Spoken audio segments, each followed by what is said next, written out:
There are over 640 million acres of public land in the United States. As Americans, we collectively own these vast and wild landscapes. These are our lands and our waters. We are all public landowners. These are the places where we hunt and fish, where we hike and camp, where we seek the sense of freedom and solace that only wild places can provide. Our public lands legacy didn't happen by accident.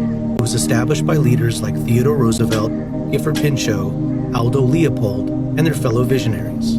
They understood the importance of conserving our most valuable lands and waters so that all Americans, independent of age, race, religion, wealth, or political affiliation, could have equal opportunities to access and enjoy them. It is a legacy unique the world over, and one we are determined to pass on to future generations uncompromised. Now, more than ever before, we need wild lands, places to rekindle the fire at the heart of the human soul. Backcountry Hunters and Anglers is a nonpartisan group of outdoorsmen and women who are standing up for these places. The unparalleled pressure of a growing populace, increasingly disconnected from nature, and the loss and degradation of habitat across the continent compel us to inspire all Americans to invest in the future of our outdoor traditions. With our members and supporters leading the way, we have successfully advocated for important public access and conservation programs like the Land and Water Conservation Fund, and have fought off misguided attempts to sell or transfer ownership of our public lands. Together, we organize boots-on-the-ground stewardship projects. We work alongside our federal and state management agencies, and we hold our elected leaders accountable to uphold our conservation values across North America. Our power to conserve the places we love lies in the strength of our voices and our collective ability to influence policies that enhance fish and wildlife populations and public access. With your help, we will continue to grow as the voice for our wild public lands, waters, and wildlife. Become a member of Backcountry Hunters and Anglers and join the fastest growing conservation organization in North America.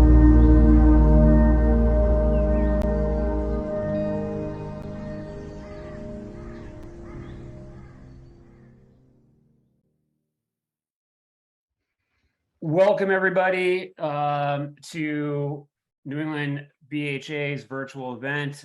We're having a conversation tonight with Martin Feehan, Masswildlife Deer and Moose Project Leader. My name is Chris Borgatti. I am the New England and New York Coordinator for Backcountry Hunters and Anglers. I'm going to start with just kind of a rundown of the night, how it's going to go, and what you can expect, and kind of go from there. So again, my name is Chris Borgatti. I am with Backcountry Hunters and Anglers. This event is, we haven't done a virtual event for a little while, but given the nature of this topic and the guest and the fact that we wanted to open it up to the widest audience possible, it made sense for us to do it virtually. So after a little bit of business here, I'm going to introduce Martin. He's going to give a presentation, and we'll follow that with a little conversation and some Q&A from the audience, from people who've sent questions in. And if you have a question over the course of this conversation, please feel free to enter it in the chat. Sean Hatch, one of the Massachusetts State Leadership Team's key volunteers, is working behind the scenes. He's grabbing those questions and feeding them to myself and to Martin. So while we know what's being asked and can go from there. So that's basically kind of the rundown of how the evening will progress. Before we get to that, though, and before I introduce Martin Feehan, I just want to give you just a little introduction to Backcountry Hunters and Anglers for those people who might not be familiar. So BHA is a conservation organization. It was formed around a campfire in 2004. In a very short time, we have grown pretty dramatically to an organization that has members in every state, every Canadian province, and grown from just that campfire of 8 individuals to over 40,000 members. As I said, backcountry hunters and anglers spans the continent and the Canadian territories. Our community is young, it's diverse, it's deeply invested in the future of wilderness and wildlife. Our New England chapter here consists of a volunteer board with 2 members from each New England state, and each state has a state leadership team consisting of volunteers that give up their time to continue our mission of trying to be a voice for public lands, waters, and wildlife. And also a full-time staff member, which is myself. Our office is in Missoula, Montana, but I live here in New England. I'm presently sitting right now in the Northeast Kingdom of Vermont, but I live in the North Shore of Massachusetts and born and raised in Massachusetts. So my roots are certainly here. So if you want to learn more about BHA, Sean's going to put a link in the chat that just has a kind of like a little brochure that gives you some background of what we do as an organization, some of our accomplishments, how you can get involved, and things of that nature. Do want to let you know about a few things that we have going on right now.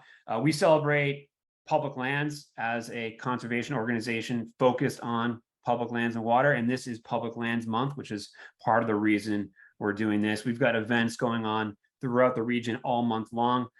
For instance, our next one here in Massachusetts is on the 24th, and it's actually going to be right outside Masswildlife headquarters at the McCollum WMA. We're doing kind of a little trash pickup and a informal squirrel hunt. So if you're a small game hunter and you want to get together with some like-minded people, pick up some trash, improve a nice piece of property, we invite you to come on out. There's more information, and there's a link to that in the chat.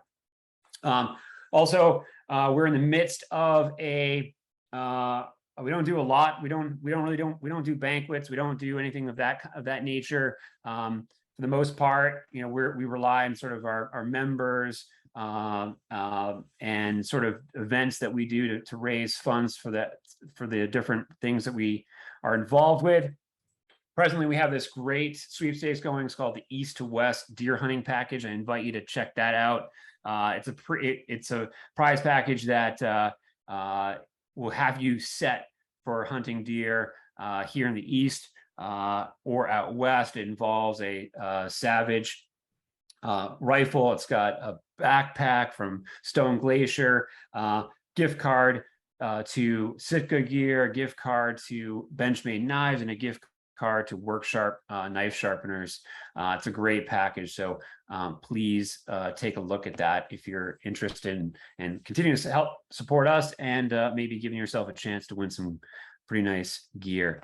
And lastly, just if you want to follow us on social media, Sean will put those links to both the New England chapter as well as the HQ organization or the main account on in the chat, as well as Masswildlife's Instagram handle there as well, because we want to acknowledge our partnership tonight with Masswildlife. All right, that's it. That's the business. Got that out of the way. Let's get to the main event, why everyone is here. So again, I want to introduce Martin Feehan. He is the Masswildlife Deer and Moose project leader. Martin received his undergrad degree from the University of Wisconsin at Madison, and he received his PhD from Cornell, where he did research on white-tailed deer fawn survival. In addition to his work here and his time here in Massachusetts, he's held a series of professional experiences ranging in states like Montana, Wisconsin, also up in Canada, which I believe involved grizzly bears, which is pretty cool.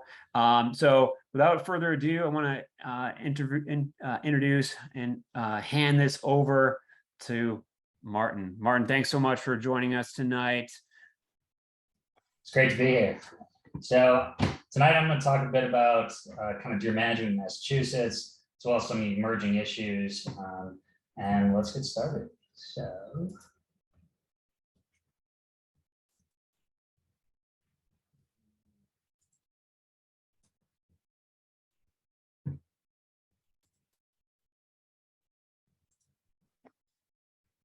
Does it show up?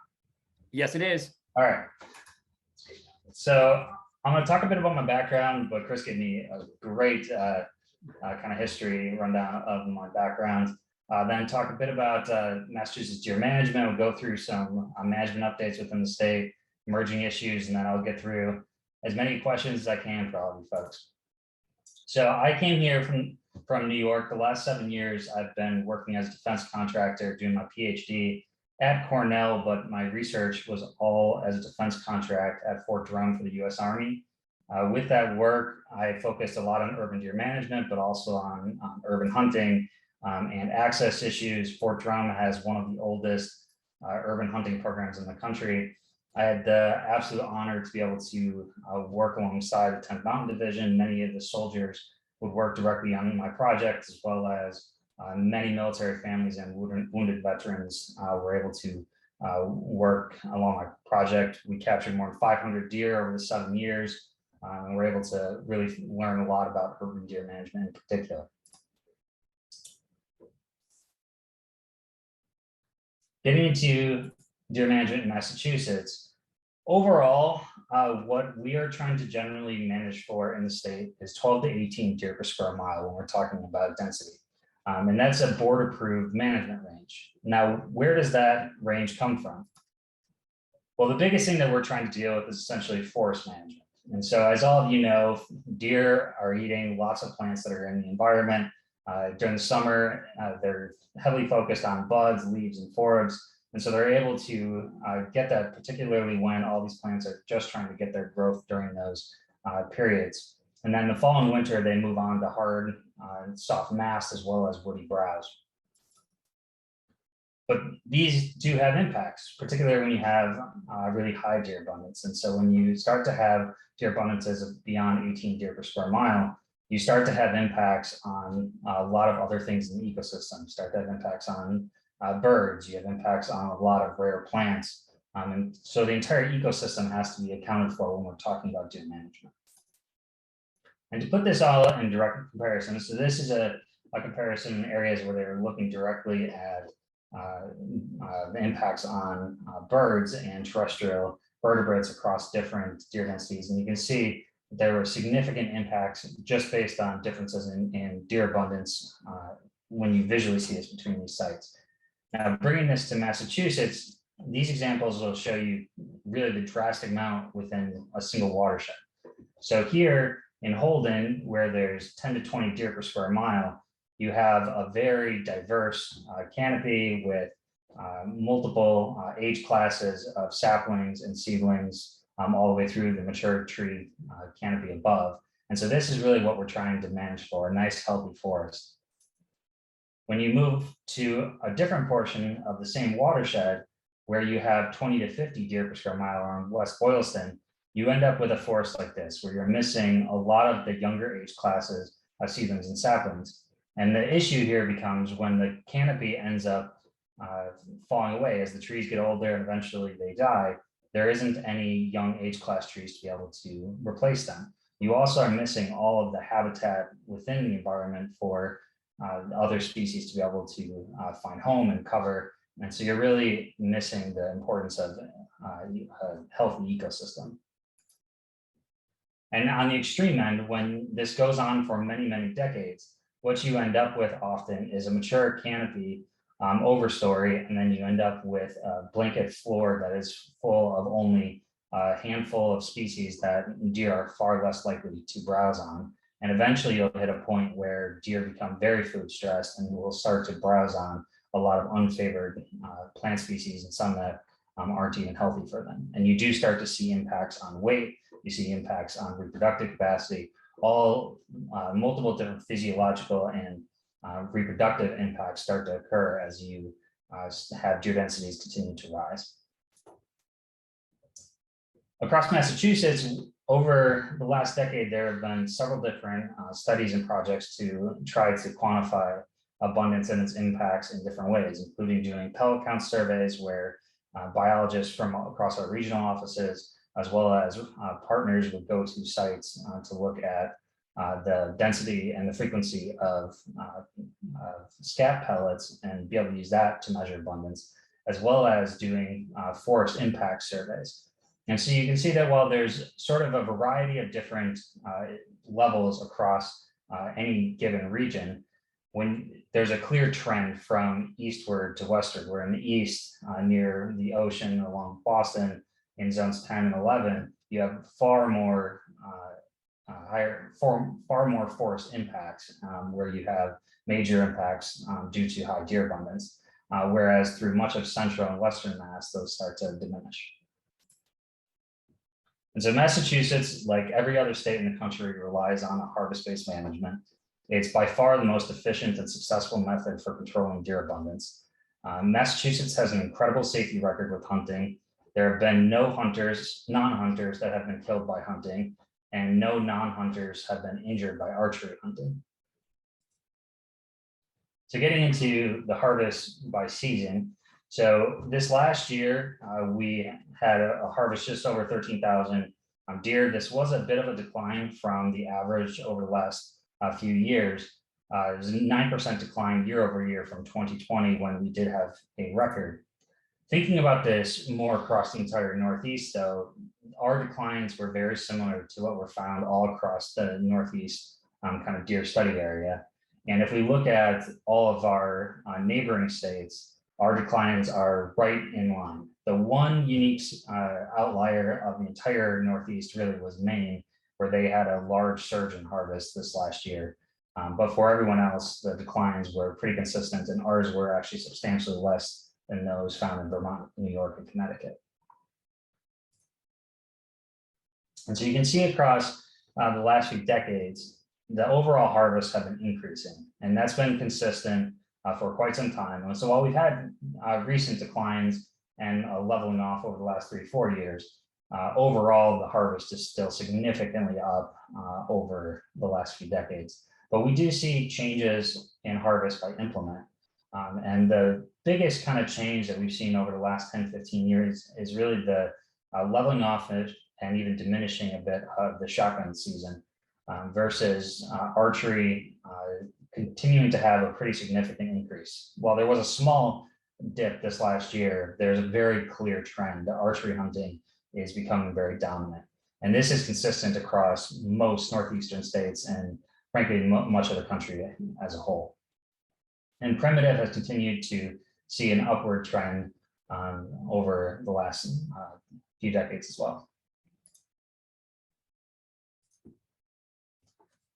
Now, when we look at the state, in many ways, we manage it very similar or very differently depending on the portion of the state. So in eastern Massachusetts, so zones 10 through 14, we have had very steadily increasing harvest over the last few decades.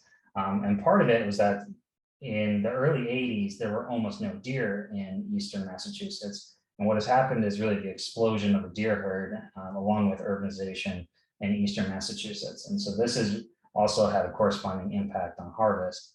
Whereas in zones 1 through 9, which is western through central Massachusetts, there's been a very clear kind of level harvest over the last few decades.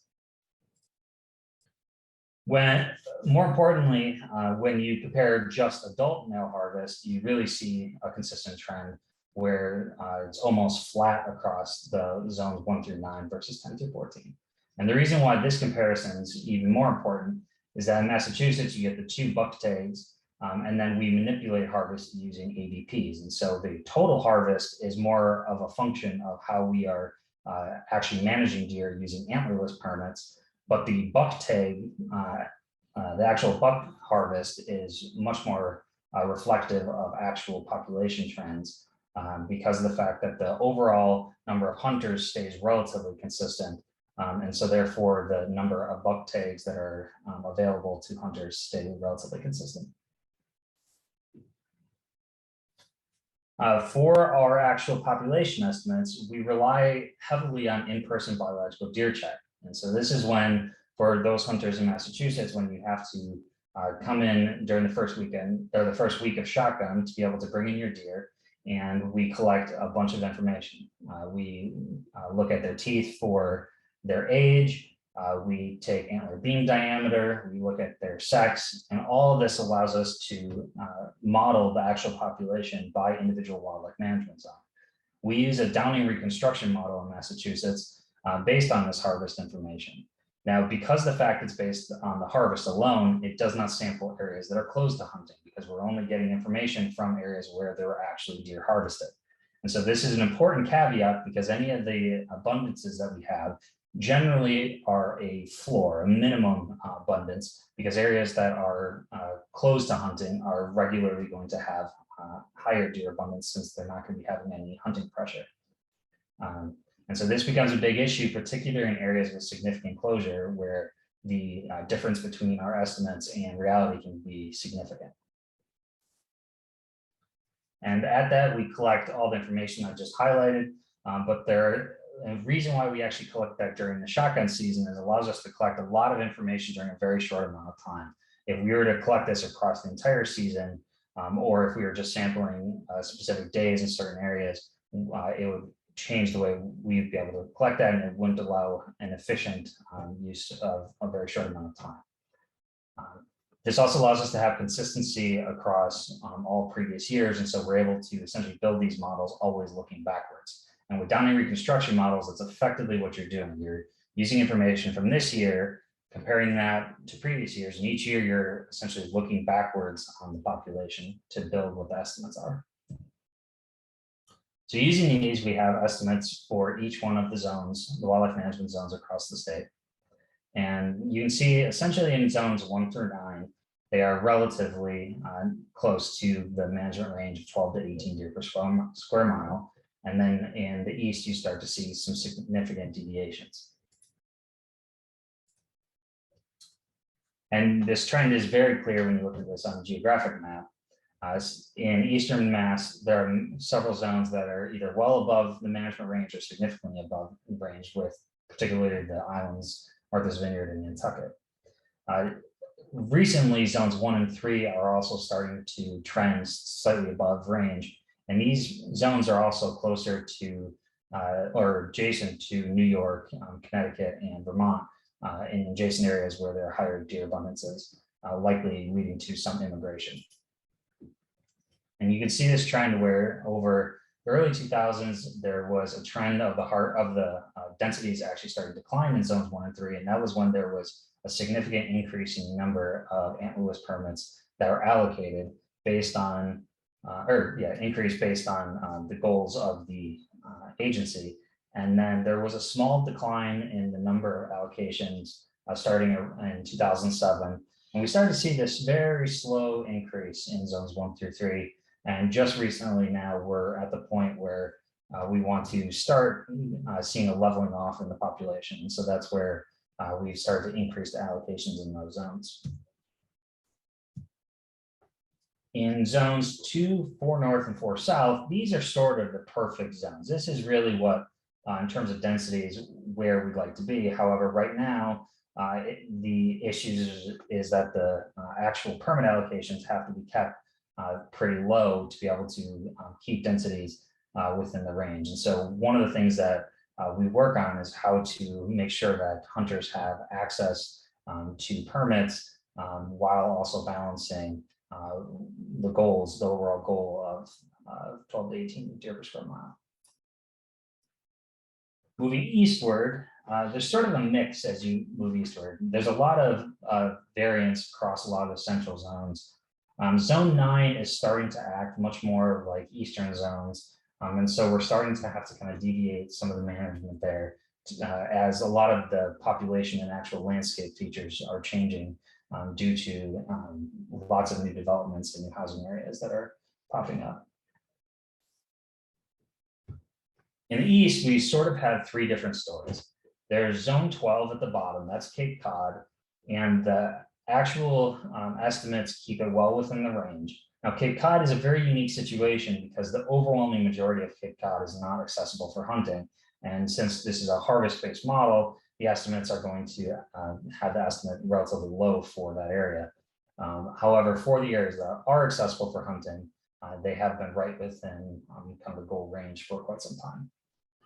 Then we have zones 10 and 11, which have been essentially fluctuating right around 30 to 35 deer per square mile for quite some time. And this has started to have issues for both ecosystems. It's also having impacts for human health, so things like ticks. It's having issues on vehicle collisions. And also we're starting to see significant impacts on farmers, particularly down in zone 11, where there starts to be more of that conflict with high deer abundance. And then in zones 13 and 14, the islands, there's been persistent high deer abundance for quite some time. And there have been many efforts to increase the harvest there. And there have been functionally unlimited permits available there since about 1985.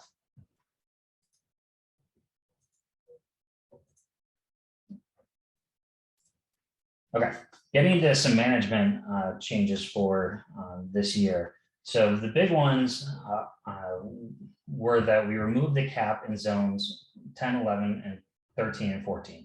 And so these are all reflective of those high deer abundances that I just went through, where in 10 and 11 have been consistently around that 25 to 35 deer per square mile, and the Martha's Vineyard and Nantucket even higher. And so in zone 10 and 11, there'll still be a daily purchase limit of 1 ADP per zone per day, like there has been. But the only difference is that now we won't cap the number of permits that hunters will be able to purchase through the entire season. And then in zones 13 and 14, you'll be able to purchase 4 ADPs per zone per day. And so for all 4 of these zones, you'll start to be able to purchase the ADPs for each one of these zones at 9 a.m. on September 27th. And you'll be able to purchase them all the way through December 31st. Now, there's a couple concerns that people have raised about these zones. So I just want to go through kind of the overall impacts here. So historically, the number of days that surplus have been available in these zones has varied a bit. In zones 13 and 14, effectively, we do not sell out of ADPs, and they've been for sale at 4 ADPs per zone per day for quite some time. And essentially hunters are able to get unlimited zone or ADPs already. Now we are just formalizing that and making it where it's officially unlimited. In zones 10 and 11, they have effectively sold out. So in zones 11, it has typically gone to 4 days. And so if you think about this in total deer, that would be where a hunter would be able to harvest 6 deer, 2 with their buck tags, and then 4 with the ADPs. And then in zone 10, they've been selling out at around 8 days. So therefore hunters will be able to purchase up to up to the 8 ADPs and then have the 2 additional buck tags for a total of 10 total permits. Now, what has this actually done in terms of the overall impact? There have been about 3,700 or so hunters harvested deer in zones 10 and 11 in 2021. Only 3% of hunters harvested more than 3 deer. Less than 0.5% of hunters harvested more than 6 deer. And in zone 11, the max number of deer taken were 5 deer. Now that's comparing that to the 6 that you'd be able to get with the total permits allocated. And then there was a max of 9 deer taken in zone 10, which is still 1 less than what you'd be able to do if you maxed out with your 10 permits. And so effectively, in reality, this really is just matching where things have already been. Hunters have been able to already purchase effectively unlimited permits, and now this is just formalizing that. But what it does is it allows hunters to purchase more ADPs as they fill them. So if you fill some of your permits in the early bow season, then you go back and buy some more permits in November, and then if you fill those up, you could buy more during the shotgun season, and etc. And so what this does is it makes it where we don't have to force hunters to purchase more ADPs than they need. So in many ways, this is actually addressing a lot of the concerns that hunters have had, particularly with the fee increase, where they didn't want to necessarily buy 5, 6 permits before the season would even begin, because they wouldn't know that they would actually be able to fill them. And so this is helping a lot of hunters be able to determine how many ADPs that they actually like to purchase. It also increases opportunity for newer returning hunters. One of the issues that we have regularly seen, particularly in Eastern Massachusetts, where we are starting to see more recruitment of young hunters or hunters coming out of non-traditional backgrounds, particularly in urban areas, is they're not used to kind of the tick-tock of the year of when you would buy your licenses and when you reserve for your ADP draw and when you buy your ADP surplus. And so by going with this unlimited route, it allows those new and young hunters to be able to buy permits right through the season. And so it's really creating new opportunity and a better experience for those hunters. It also stops hunters from preventing management. One of the concerning things that we have seen over the years, particularly in these high surplus zones, is there are some hunters who buy and max out on their ADPs and choose completely to not fill them intentionally just because they don't want to have more of those does harvested. And the issue there is that we really are trying to manage these herds responsibly. And if those permits are being taken away, it's essentially taking away hunting opportunity for other hunters. Now, there's another aspect or recommendation that we had this year, which was to propose a change to the archery season to unify the season statewide. Several years ago, there was a change to create an Eastern early archery season in zones 10 through 14. And so this proposal would then change that in zones 1 through 9. The goal would be to have it start with the 2023 season. To be clear, this is not confirmed, and because the status is that we are still waiting for a hearing to be approved. But at this point, the board, the State Wildlife Board, has approved recommending a hearing, and now we are waiting on a hearing to occur. But if this would occur, this would then allow for an early archery season in zones 1 through 9 to match that of zones 10 through 14. And this is really to help simplify regulations and seasons of enforcement. We'd have a unified season statewide. It would also allow hunters to spread out their effort and create more hunting opportunity. And it addresses a lot of feedback we received from many archery hunters wanting more hunting opportunity. And just in terms of its overall impacts, the actual impact in zones 10 through 14 when we expanded season was negligible at best. And that's matches what is seen in a lot of other states when you add additional seasons. It very rarely impacts the total number of deer unless you start to add really late seasons. But the more important thing is that it allows hunters to plan out their fall seasons more. And in a state where there is no Sunday hunting, it gives even more opportunity for those hunters who are not able to hunt much during the week. And so it adds a couple extra Saturdays where those hunters can get out on the landscape and hopefully harvest some deer. Now, one of the concerns that we are constantly working on is the issues with lands close to hunting. And in those eastern zones in particular, where we have the highest deer abundance, it's also where we have most issues of closure to hunting, from municipal bans to properties that are closed, also impacts from discharge setbacks limits. And so this is a constant force that we are all working on, both at the district level and at the state level, to try to open up additional properties for our hunters to be able to access deer. We have had some successes in the last few years. And in the last year, we've seen the Town of Harvard Conservation Commission double the number of properties open to their hunting program. And then Brewster approved a 3-week December archery season in the Funkhorn. Throughout this summer, we are also working with our outreach and education folks and developed new outreach materials that are hopefully going to help us also be able to reach out to a lot more communities and help them understand why hunting is so necessary, as well as how safe it really is.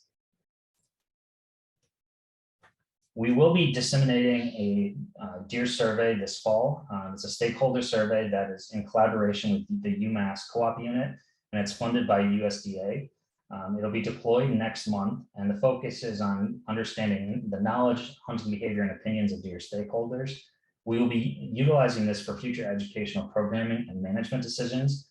I just wanted to bring this up in case any of you receive that, and so please tell your hunting buddies that if they receive that, to please complete it. It is essential that we get really accurate information so that way we can accurately manage kind of deer and educational programming moving forward. Go through a few emerging issues. There were several questions about EHD, and this has been something we've been tracking very closely. So EHD is epizootic hemorrhagic disease. It is a disease that's spread by infected midges that then bite deer that are infected, and it spreads from deer to midge to other deer. And when you have this cycle, it tends to end up occurring around localized water sources, because that's where you'll have midges sort of populate within those water sources. And it is very seasonally dependent. As soon as the midges die off, then the disease goes away for the year. And so this makes it where there's a huge geographic component. Essentially every winter, as soon as the first frost occurs, it dies off all the way back down to the south where there aren't hard frosts. And then each spring it starts to track further and further northward. And as some of the winters have become more and more mild and summers have become more hot, it's been able to move further and further northward. New York has had significant outbreaks recently. They've only been having to deal with EHD now for a little over a decade. And now we've had 3 consecutive years with EHD outbreaks in New York. And this is becoming a concern for all of New England. So last year's outbreak was by far the most extensive in New York. And this led to the first outbreak in Vermont, as well as the second outbreak ever occurring in Connecticut. Thankfully, we have not had any reported cases in Massachusetts yet. However, it is very difficult to survey unless people report it. A lot of the cases have been occurring right along our western border. And so it's really important that we kind of keep an eye out on that western border. Thankfully, most of the cases that are along that border are occurring actually right along the Hudson River Valley. And we also have sort of the benefit that some of our lowest deer densities are in that western Massachusetts area. And so that should help limit some of the spread, at least for a little while. But as we continue to see milder and milder winters, it's probably inevitable that it'll occur here, but it's just important that we know when it occurs. In terms of the impacts on deer, it is almost always lethal for deer in the northern reaches where the deer have never been exposed to it. In the southern states, about 50% or so can survive, but in northern states, it's about 95% lethal. There are no impacts whatsoever on humans or most other animals. In terms of what you should keep your eye out, if you're out checking out deer, if you see it on trail cameras, if you see deer that have really swollen mouths, necks, or tongues, or that look like they're hemorrhaging, or if you see any dead bodies, or particularly a group of dead bodies around a water source, you should definitely get a hold of any of our district offices or through us directly, or you can send us those photos and we'll get in touch. Another big issue that we've been tracking for a long time is the expansion of chronic wasting disease. Unfortunately, CWD has spread to 4 additional states and provinces over the last year, including Idaho, Louisiana, North Carolina, and Manitoba. We are working heavily across the region to prevent its further spread, and we are a member of the SOP for chronic wasting disease, the SOP for CWD. And this is actually a regional program that was developed by the former deer biologist in Massachusetts, Sonia Christensen, who was the deer biologist here a little over a decade ago. And she's launched this program that has been really successful, being able to help states predict where they should do more surveillance and the different kinds of surveillance, and then its chance for invasion. And so we are a member of this, and essentially this allows us as a region to be able to predict and to do the best management we can to help minimize the spread of chronic wasting disease. Lastly, on these for disease issues, their big issue that has been being tracked is the impacts of COVID on deer. We are part of a national program with USDA Wildlife Services that is doing surveillance in 28 states. Last year, we sampled 558 deer in Massachusetts. 86 were positive for antibodies, and all of our testing occurred during the shotgun week. And the live virus variants that were found were all Delta variant, which exactly was the primary variant in humans as well at that time. We will continue working with USDA on this surveillance this fall, so you may see this at check stations, particularly during the week of biocheck. Now, I wanted to just note a couple things about the ADPs and the award process this year. There were several issues that popped up that many of you are likely aware of or may have experienced yourself. The first issue was an issue from the new license vendor where the award status was incorrectly showing immediately on August 1st. And that's because they programmed their system to pull up the last time someone applied for an ADP rather than specifically the 2022 ADP. And so if people had applied in 2021 and not 2022, then it would show that status if they had won or lost. When we were able to catch this by about 1 o'clock in the afternoon, as soon as we caught it by 9 in the morning, and we were able to update it by about 1 o'clock in the afternoon. But this then created a second issue where there were some folks who were able to go through with the purchase for an ADP that they were correctly awarded, but then it wasn't showing up directly in their cart. This was later on then addressed by the vendor and was able to have all of those correctly fixed for folks. Now, the biggest group of folks and the biggest issue kind of across the board were issues with people who had successfully had selected their ADP application and their zones through this last year, through the ADP application period. They would go through, select their zone and click submit, but then they didn't go through with the transaction. They didn't go to the cart and then actually transact it. And so this was a small minority, but it in total was still many customers who had thought that they had actually submitted and transacted their ADP application, but then went to go check their award status and were not able to find an application status. And this is the issue that essentially many folks have likely heard about. It wasn't an issue with the actual application process itself. The process worked immediately on December 1st last year when the application went live. And everyone who went through the process, who submitted it and then went to the cart and transacted it, it immediately worked. It also always showed up on the receipt as of December 1st, as soon as the application went live. But unfortunately, there were many folks who, when they rightfully clicked submit, they thought that that would be the end, because generally when most things say submit, that's what you think is occurring. But then they didn't go through the transaction. Overall, more than 36,000 people had actually gone through and correctly gone through the application process. But unfortunately, this left a lot of folks disappointed that their application was not correctly submitted.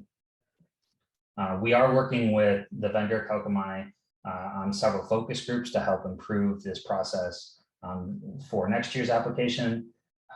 There's been a lot of questions as to why we wouldn't give out additional permits or those type of things, or different kinds of ways of fixing it.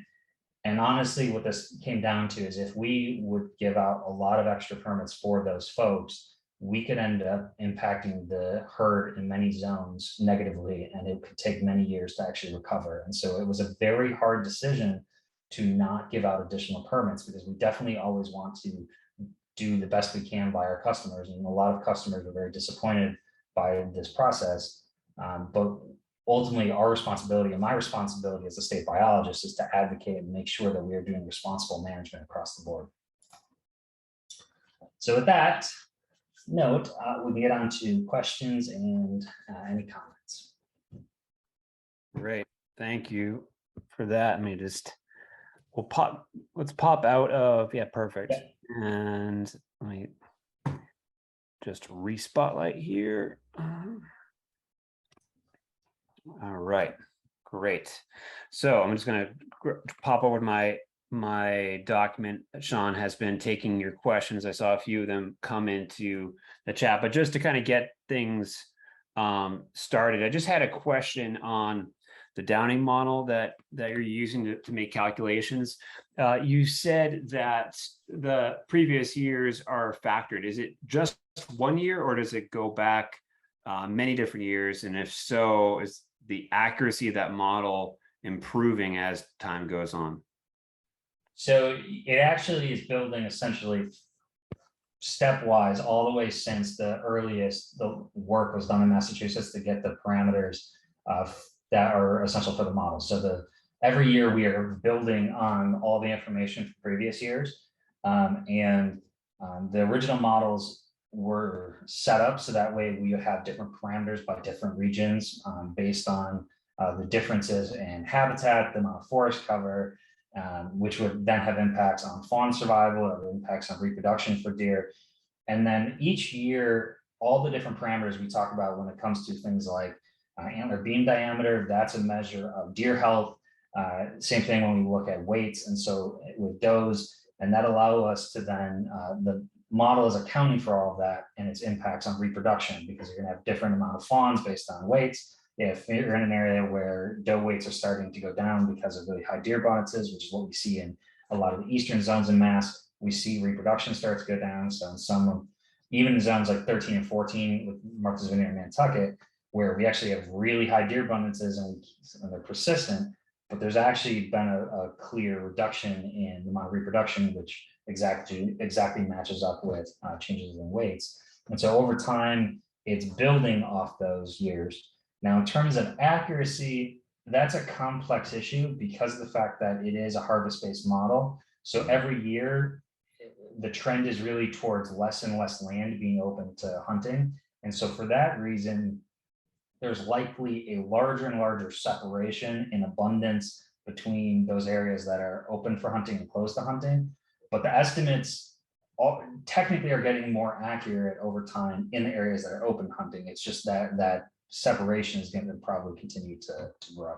And we are working on different ways of being able to correct for the model in zones where you have significant amounts of areas that are closed for hunting, as well as being able to essentially have an integrated model that would allow us to use a lot of other factors like small population, abundance estimations, and other routes like surveys and such.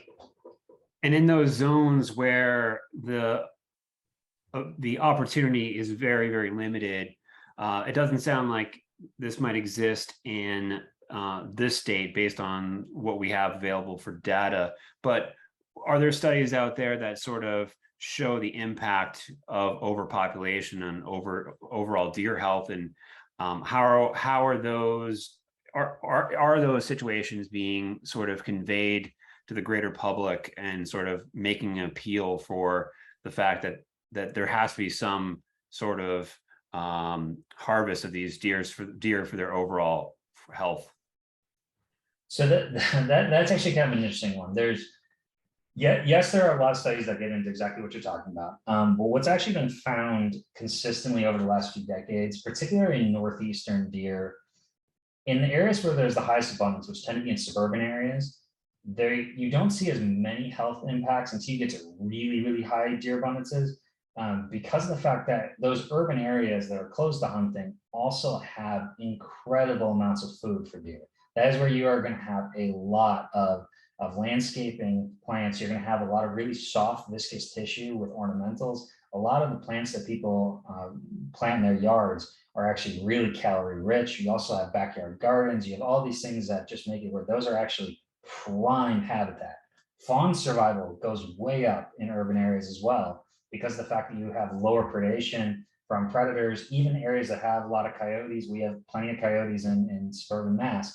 But in those areas, predators tend to be just a little bit more vigilant. They're a little bit more cautious around people, and fawns will then go up and be often right against people's houses. And so you just see this clear trend of high fawn survival, high doe survival, because you don't have harvest. And so overall, while there's some health impacts, you do see weights start to go down, and we see that it's very clear in our data. In zones 10 and 11, weights are lower than in central and western Mass, and particularly when you go to the islands, it becomes even more drastic. Overall health, when you get into like how long deer live, that actually you see a trend in those urban areas where they actually live longer because they have a lot more of what they need and less pressures on their life. Okay, great, thank you. We had a question related to CWD, the management, and if a sort of a network exists, and what steps are being taken in order to sort of prevent it from coming here. Yeah, so this is actually where we're really in kind of the first big project in quite some time. So about a little over a decade ago, Massachusetts was building up their response plan when the first kind of national surge of chronic wasting disease was occurring. And at that time, there was a lot of surveillance, and then that really kind of diminished over time. Now, as we've seen another surge in more states with chronic wasting disease, and there's also been a lot more congressionally funded money for being able to manage for chronic wasting disease. There are a lot more regional operations and programs that are being set up. And so that's like the SOP for CWD that I mentioned that we're a part of. And that allows all of our states within the cooperating region, which at this point is almost every state east of the Mississippi, plus all of the states just west of the Mississippi, and almost all the Canadian provinces in Eastern Canada.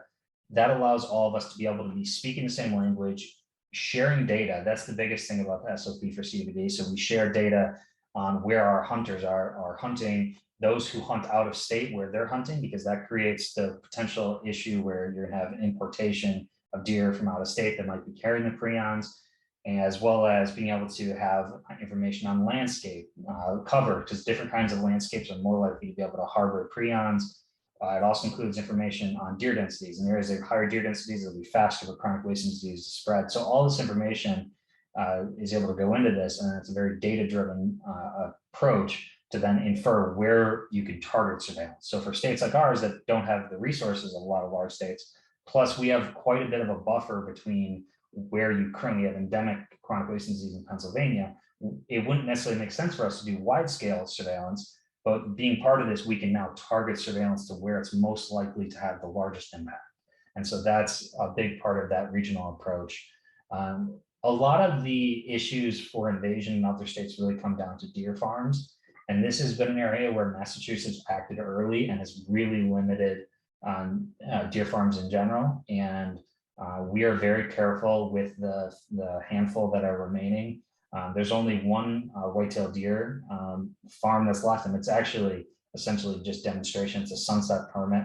And then for a handful of other red deer, which is the next kind of biggest risk in terms of species, we are very careful with those, and they're not allowed to bring in any additional deer from out of state, and they're not allowed to transfer deer as well. So we are, from the large things that we can do to prevent it, we are already doing those. But then a big part of this survey approach and the funding that we have from USDA is to help manage moving forward so that we can adjust our response plans. And along those lines, I think one of the biggest concerns that we have, and we've addressed, we're on the record and have sort of fought some expansion of some captive cervid operations in Rhode Island for the last few years. But one of the concerns we've kind of had for some time is if it gets here, and sort of the tenuous public approval of hunting, particularly as it relates to food. Would the state have the capacity to be able to give hunters feedback as to whether or not their deer may or may not have CWD when and if, in fact, it does get here?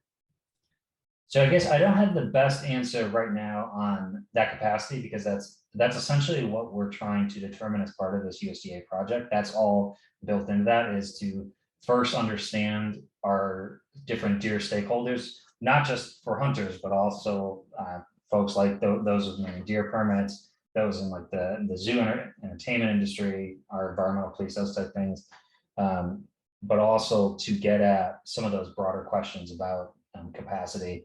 We also, as part of the response plan, will be establishing where we would actually go about actually having testing, because there aren't very many testing labs in the Northeast in general, because there isn't very many, or there aren't very many cases of chronic wasting disease. The nearest state that has a ton of issues is Pennsylvania, and PA has to do a lot of work themselves on that. And so through this whole process that we'll be going through the next few years is to make sure that if we would have an invasion, that we'd be prepared, that we'd be able to immediately enact steps 1 through 3 and be able to make sure that we're doing what we need to do.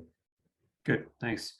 There was a question, approximately how many deer depredation permits has the division hand out on an annual basis? So I'm not sure what they're referring to in terms of deer depredation permits. So we only have a kind of a handful of options in Massachusetts when it comes to deer damage and wildlife damage in general. So there's the farmer landowner permit, which is a permit for farmers that have more than 50 acres and landowners that have more than 300 acres, where they get one additional either sex permit they get for free. That's only for those who meet those acreage requirements. There is the right underneath the general laws, section 37, where if you have deer damage on your property, you can, and you have the right to be able to act to remove any animal that is actively damaging your property. But then it has to be handed over to the environmental police, it has to be reported to them, and they then confiscate that in the case of deer. And then depredation permits are like incredibly rare. So like depredation permits are a totally different step where there's a clear significant issue. We'll have people actually go check out those sites, and there's like years of making sure that the communities or whatever, like the specific cases, those are rare. I mean, like less than one every couple of few years. Like it's not a common thing that we give out depredation permits, because we prefer that if people have issues that they open up their land to hunting. That is what we always encourage. Every time that we have landowners that have issues, that is the very first thing that we do, is to try to talk to them about getting hunters on their property. Okay, great. We had a question about moose.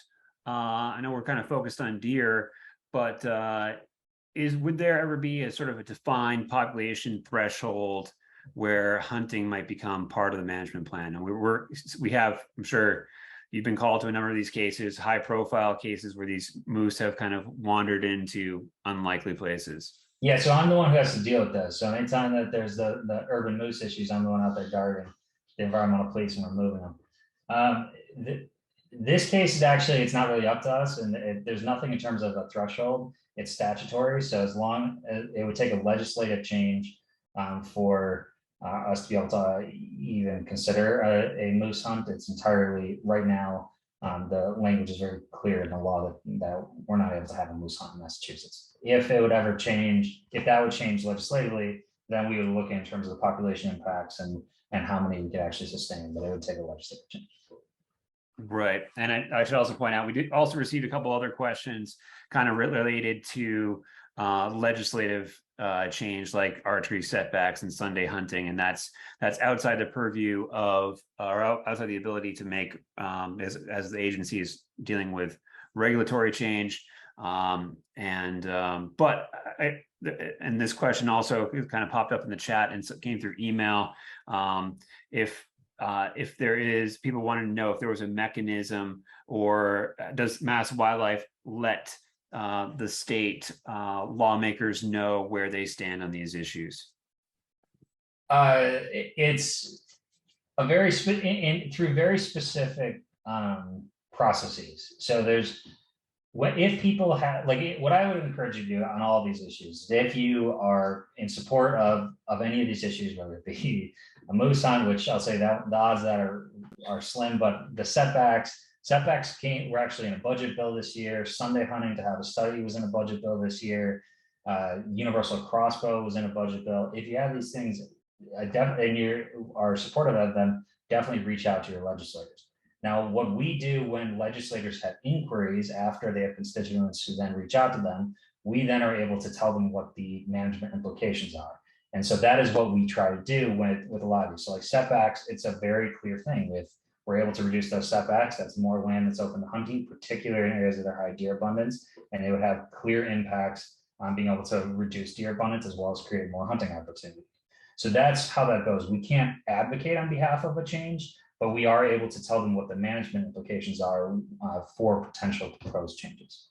Great, thank you. Just I know we're running up against the hour here, and I just want to get a few more questions that have kind of come in here. What are your thoughts? What's the general hypothesis for the regional decrease in harvest this past year? Yeah, so that part's pretty clear. In 2020, almost every state had a record deer harvest because everyone with COVID was out hunting deer. And then what really changed this last year is the deer season occurred just after everything started opening up. So people are kind of getting back to their normal lives. But then on top of that, a lot of places that people traditionally had gone on vacations to hunt or deer camps, a lot of those areas were then filled with people who were all of a sudden traveling to those areas and filling them. We saw the largest decline in Massachusetts was on Martha's Vineyard at a 28% decline. And there was a huge demographic change on the island during COVID, where all of a sudden a lot of people started staying there year round. So it was much harder for hunters to be able to come to the island to hunt. So, but that's clear across the entire region. It was a behavioral change as a response to the pandemic. Great. I got some questions related to antler growth and antler size. Of course, people want to know what units have the biggest antler deer. I'm gonna just reporting the questions here. Don't shoot the messenger. Also, if there was impacts to deer health, antler growth, or any other sort of impacts related to the drought that we've had this past summer. So the first question, honestly, things are almost identical. Zones 1 through 11 and 12, frankly, their only real separation in antlers is really from mainland to zones 13 and 14, and particularly with Nantucket on zone 14. But then it's sort of a different thing because their physiology, their antlers are different. So they actually are sort of really unique antlers because they're almost like a crown on Nantucket. In terms of the second part, we don't know yet in terms of the impacts in the drought. We'll be able to see that once we have biological check this fall, and that is actually something that I'll be very curious about because it's this has been one of the worst droughts we've had in quite some time. Deer overall tend to be pretty drought tolerant because they'll just move to areas that have more food, but we would definitely be monitoring those impacts this fall. All right. Great. And then I think I've got just two more. One back to the CWD. What is your thought on the likelihood that it will get here at some point? My gut is that it probably will get, I mean, and it's my personal and professional opinion, but not necessarily the reflecting of the agency, but my personal thought would be it's probably likely that it'll get to most of North America sometime over the next century. But I will say that we have a lot of benefits here. Even though Pennsylvania is relatively close when we talk in terms of distance, New York is a fantastic partner in this case because New York has put a lot of money into preventing chronic wasting disease spread into New York. And so they act as this wonderful barrier for our state. And then across New England, there's been a lot of work done across all of New England states regulatorily to prevent the invasion from the most likely cause, which almost all invasions are usually caused by the survey deer farming industry. So while it's likely just from regular spread, it's likely to hit most places, I think that we actually are insulated from it from a while, as long as people stay vigilant and make sure that, you know, if you're hunting in states with CWD, that you debone out of state and all those issues. But I think as long as everyone stays vigilant, we can prevent it for a long time. Okay. We'll close with this. We have a lot of new hunters who are on this call. We do a lot of work in mentorship, and so we get lots of questions that are coming from new hunters. You've had the opportunity to see and study the deer harvest reports. You know the biology of deer better than anyone. What are some just sort of general tips, tactics that you see successful hunters utilize from your experience from interacting with the public, or things that people aren't keeping in mind as they head into the woods but should? So I guess a little bit to the first part, the thing that I constantly tell hunters, and I've told this for as long as I've worked in deer management, the most successful hunters are the ones that get out early. Real deer hunting and success, particularly at the beginning of the season, occurs from what you do in April, May, June. If you expect to be able to get out at the beginning of the season and be successful, it's difficult. Now, there's a heck of a lot of really cool trophy bucks that are taking game on opening day from people who've just gotten their stand that and had never checked it out before.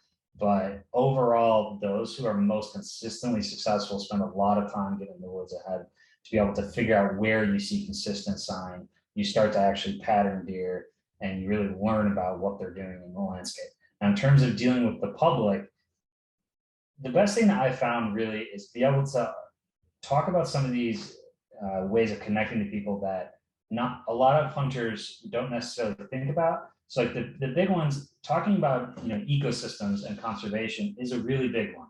We live in a region that cares a lot about conservation. We care about ecosystems. We have a lot of people who care about things like climate change. And one of the things that happens even on the very basic level, when you have high deer abundance, that impacts forest health, that impacts a lot of the amount of plants, the total plants you have, which therefore impacts things like the amount of CO2 that is able to be taken out of the environment. Well, you're going to take people who may not be exposed whatsoever to hunting, but they care about climate change, they care about forest health, and that is a great way of making those connections. Another one is when we talk about being able to have local meat. Again, it's a major thing in terms of carbon, and so that's another way where you're able to talk to people, maybe people with very different interests and very different viewpoint on hunting, but it is incredibly environmentally friendly. You are actually improving the environment when you're doing that. And so rather than like most meat where you potentially are impacting the environment, you're actually helping the environment when you are deer hunting. And also just talking about the healthiness of the meat and the fact that, what we're doing, this is for a lot of communities, this is a very much healthier meat than what they'd be able to get at the store. And it's it's something I encourage a lot of hunters to be able to go to people with non-traditional hunting backgrounds and encourage hunting. We see this a lot actually in many immigrant communities into Massachusetts, where a lot of them are starting to get into hunting because it allows to have a safe, cost-effective meal to feed their families. And hopefully that'll be kind of the next generation of hunting, is really people who are getting into this because they want to both help the environment, but also help feed their families. Great. Thank you so much. So I want to point out that it was just posted on the chat by Nicole McSweeney. The Masswildlife has a number of Learn to Hunt programs that are happening this fall. You can find that on the Learn to Hunt website, or Learn to Hunt page on the Masswildlife website. As well, just want to point out too, once our season starts going, I think it's actually going to start in probably a week or two. We have virtual mentorship calls every 2 weeks throughout the season. It's low key. You just pop in. We have you can have conversations with people who are out in the woods who might be more experienced. And it's a great program, and it's a great way to kind of network and get some experience that way. With that said, thank you so much, Martin. Extremely informative evening. Thank you for what you do, for your advocacy on not just on the side of expanding hunting opportunities, but also your advocacy for the deer herd. Thank you so much.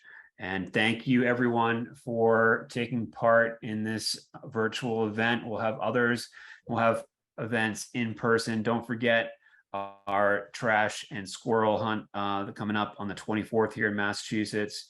And we hope to see you at a future event very soon. And one last thing, I'll be remiss if I don't mention, if you're not a BHA member, and this is a great time to join. If you go to backcountryhunters.org/free, we're giving away a Gerber knife with your membership. Almost forgot to mention that. And I think that is all from me. Thank you so much. Have a great night and good luck. Be safe this season. Thank you so much for having me, and thank you all for attending. I really appreciate it. Thank you so much. Take care, everybody. Good luck in your seasons. Thank you.